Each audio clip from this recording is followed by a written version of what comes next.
you can live a life in flow where your deepest heart's desires become reality. At Set to Love, we offer strategies and ideas on how you can stay out of crazy town. See, your human experience is meant to be lived with meaning, purpose, and creativity. You are here to contribute through your essence. We are best friends, moms, entrepreneurs, and above all, find our flow in assisting you to find yours. We come together weekday mornings to bring you ideas to fall deeper in love with your life and the journey that you are on. Take what works and ditch the rest, and always stay set to love. Thank you for being a part of this community. We're all designed to live in flow. So let's go.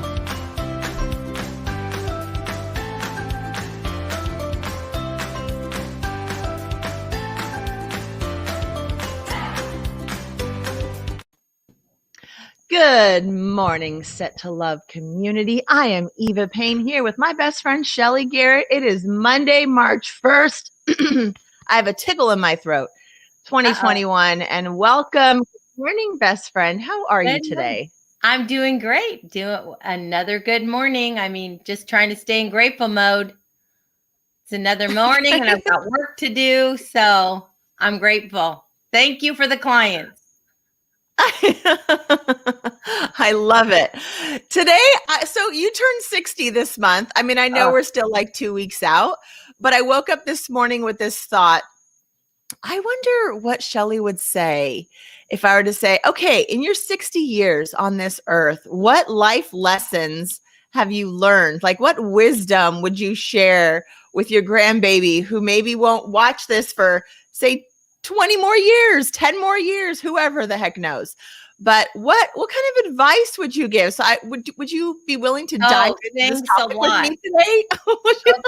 Okay, this really is, our spontaneous, and you know what? It's a great idea. Let me think here. Okay, well, you're going to have to ask me a question or something. Okay. So my first question, I have no idea like where you want to go with this. So if something else pops in, please go with it.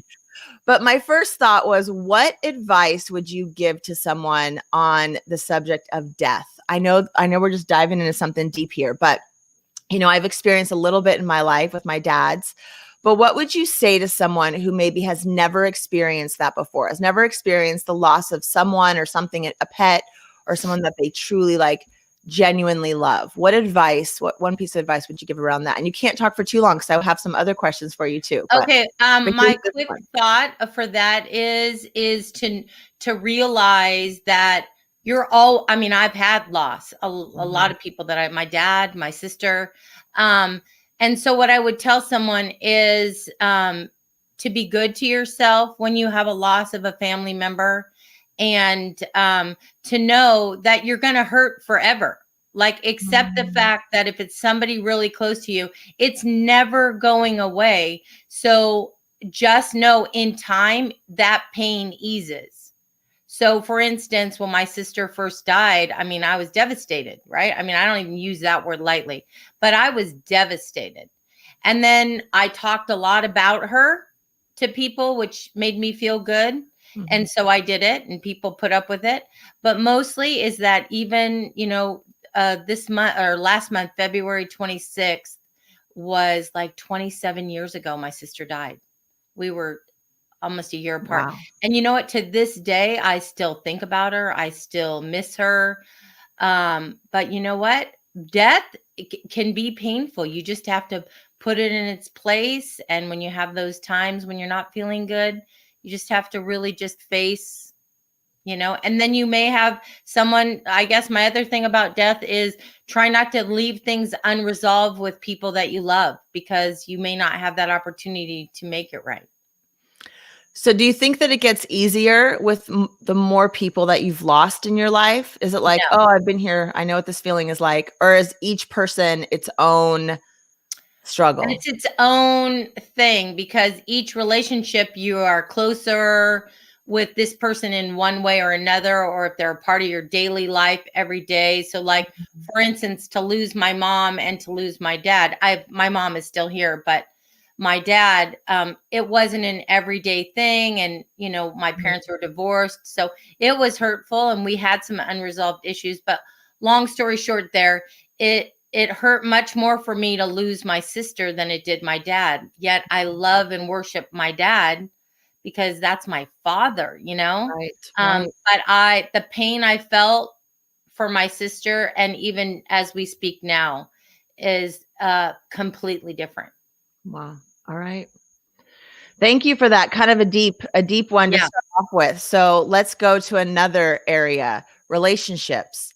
What would you say would be a secret to any successful marriage, partner relationship, like the person that you're really This is a sharing good your one. life with?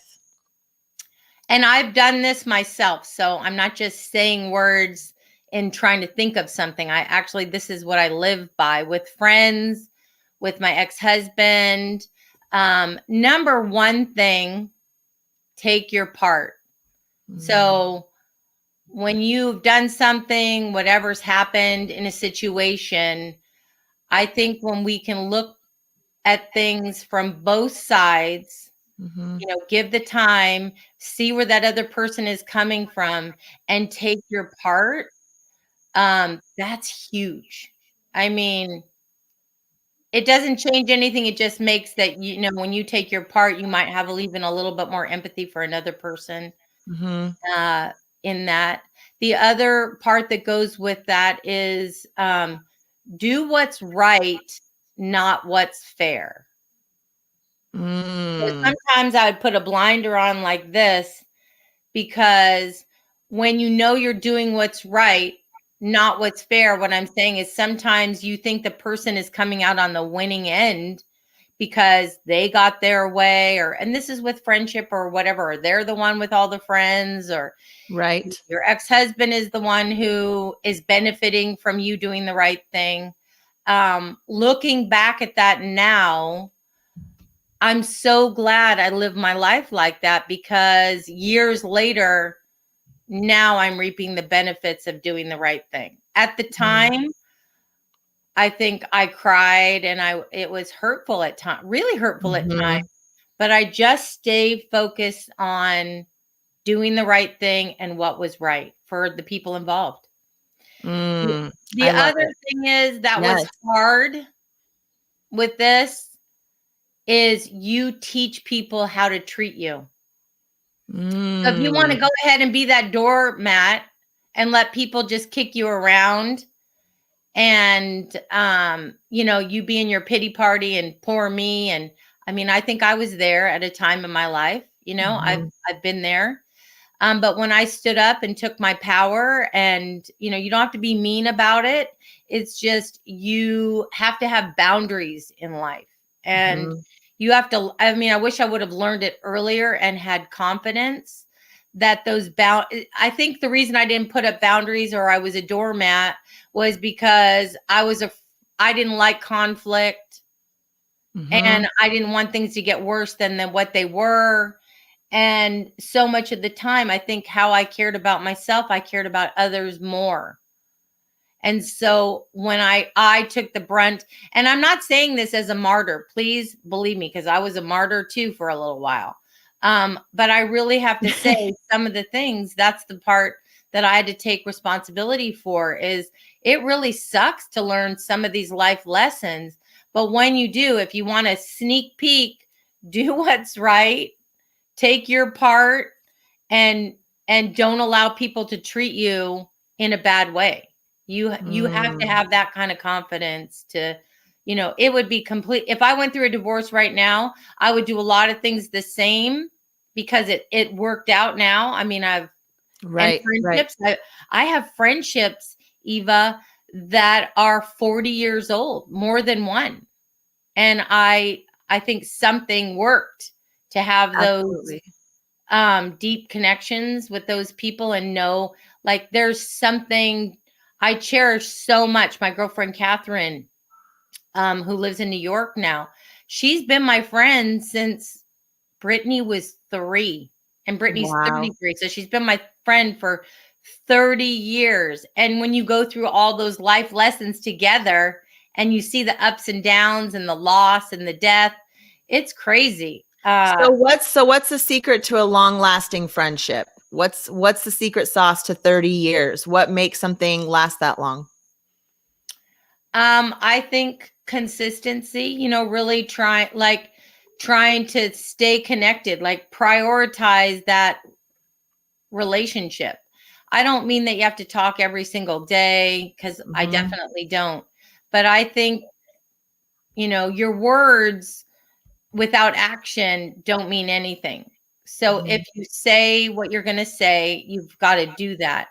And I think appreciation, of the value of those life lessons that we went through together. I mean, I remember when Catherine's husband, passed away, and he was young, and it was on their anniversary that he passed away. And I remember that day like it was yesterday, and how painful that is. So when you go through that and having to tell her kids that their dad passed away, and, the sitting on the bed with her with the kids, like all those I think sometimes the hardest times are what bring you closest, instead of this superficial, let's have coffee.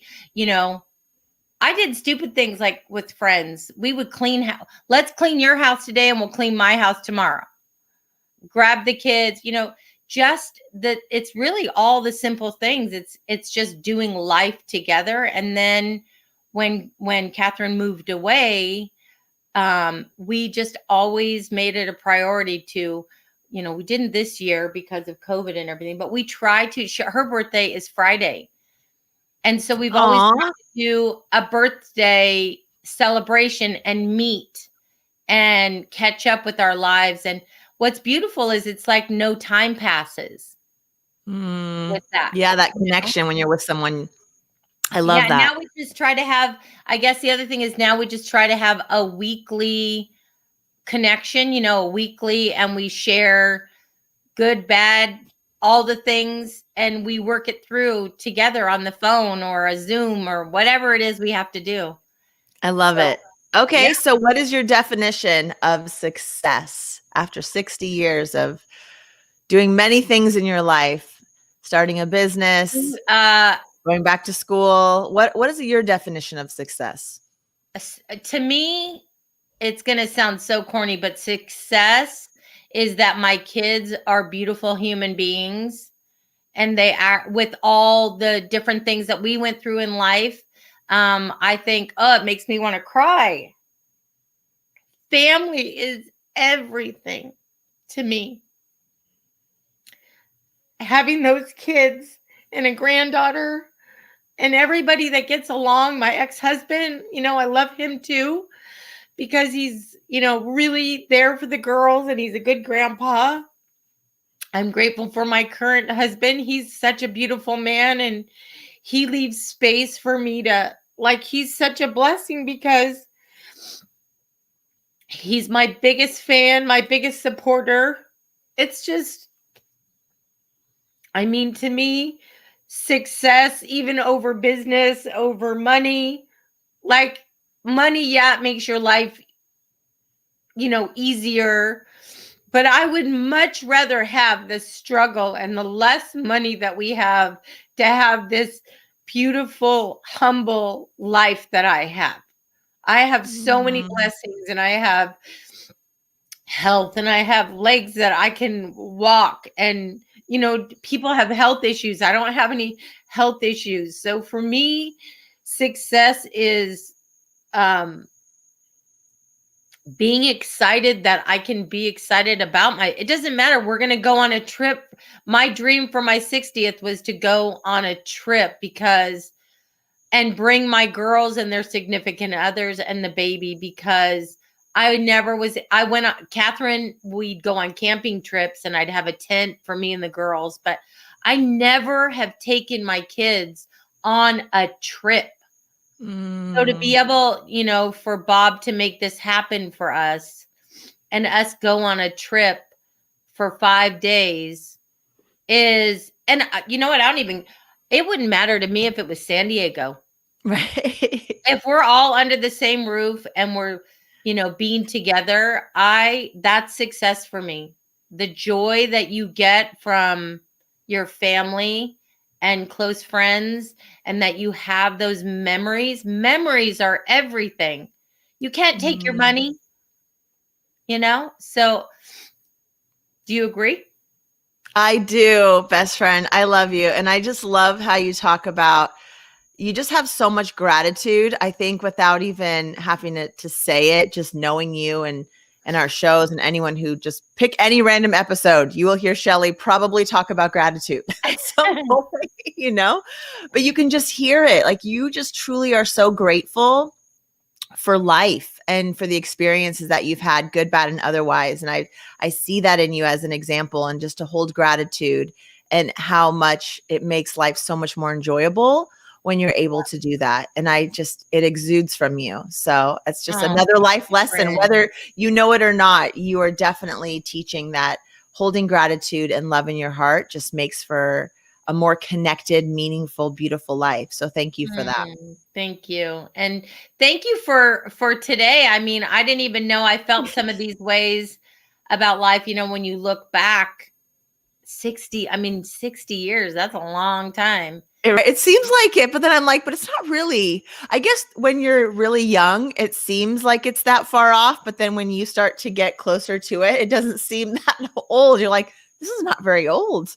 Like, well, I do feel that way too, because I still feel like I have so much life left, and a lot of things I still want to do and learn and be, because I don't think we ever stop. Well, I never want to stop growing as a person and evolve. You know what? We should do an episode about that. We should talk maybe this week about retirement, or that concept of retiring. Because I do think it's a little bit of hogwash, or at least I think it should be. So maybe that's something that we should talk about down, maybe, I don't know, Wednesday or Thursday or something. No procrastinating this week. Okay, we're going to do it. Well, I do hope you have a great week, best friend. I love you so much. I'm so grateful for you and for this journey that we're on. And it's your birthday month. So I hope you have an amazing March 1st and every day after. I love you so much. Thank you for today. And thank you to our viewers. I hope you could take something I said today and put it into your life, and it brings you joy. So. I believe they will. And you can find us at settolove.com, or you can email us at setttolovepodcast@gmail.com. So if you have a question for us, or you want us to tackle something that you've got going on in your life, go ahead and shoot us an email and we'll see what we can do. Thanks everyone for being here today. We really appreciate you. I love you, best friend. Have a great day. Hit the bell. Love you.